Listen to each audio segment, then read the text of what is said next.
জন্য পাঠাইলা সাই ভোজবাজির দুনিয়া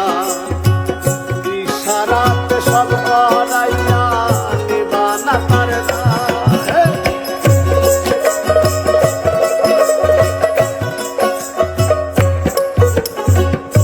জন্য পাঠাইলা সাই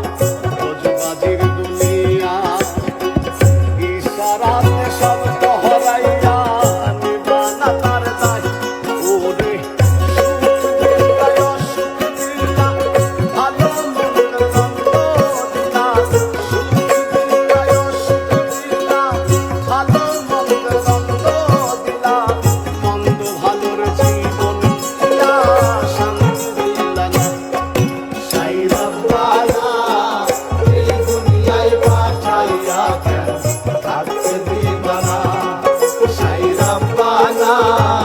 এই দুনিয়ায় পাঠাইয়া কেন থাকতে